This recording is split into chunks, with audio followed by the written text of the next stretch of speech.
سلامونه او نیک هیلې مو منئ درنو او قدرمنو لیدونکو او زموږ د چینل درنو مینوالو یو ځل بیا ښه راغلاست. هیله مند یم چې روغ او جوړ به وئ او د صحت کلیبو مو پرتن وي. درنو لیدونکو څنګه زموږ چینل درته په سکرین باندې ښکاري ټاپ ګرافیکس چینل در سره سبسکرایب کړئ او له نورو ملګرو سره هم شیر کړئ. نو راځو موضوع ته. موضوع چې ده نننۍ مو د یوټیوب ویډیو تمنیل تغییرول یا هم د نوي تمنیل لاګول. تمنیل اهم شی دی په ویډیو کې په یوټیوب کې خاصتا یعنی تمنیل هغه تصویر چې ستاسو ویډیو په یوټیوب کې ستاسو ویډیو په مخ باندې ښکاري، یعنی کله چې تاسو کلیک وکړئ په هغه تصویر باندې وروسته ویډیو پلی کیږي، خو هغه تصویر اولنۍ بڼه چې ده کوم چې په یوټیوب کې لیدونکو ته ښکاري ته یوټیوب ویډیو تمنیل وایي. نو تمنیل همداشان فیسبوک هم لري. نو طریقې څه ده؟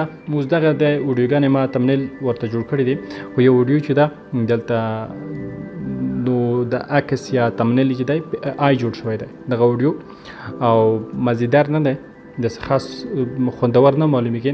نو طبعا چې یو شی خوندور نه وي نو کتونکي یا مراجعین نه لري. نو غواړم اوس دغه تغییر کړم. طریقې څه ده؟ طریقې دا ده چې تاسو یو پروګرام چې د یوټیوب د کمپنۍ یا د ګوګل دی یوټیوب سټوډیو. نو یوټیوب سټوډیو تاسو چیرته پیدا کړئ؟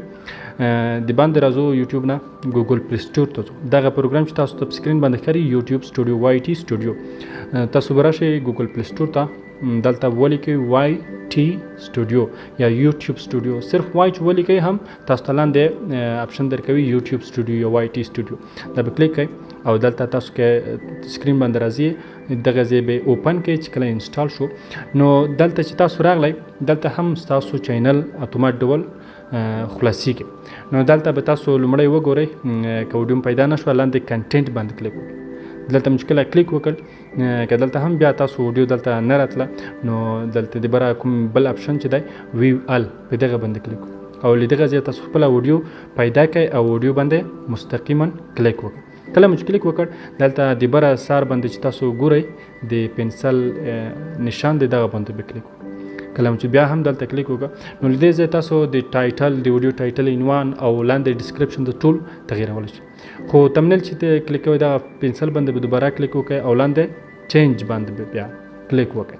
چینج باندې به کلیک وکړه او نوی تمنیل چې تاسو غواړئ تغییر کړئ هغه به وټاکئ.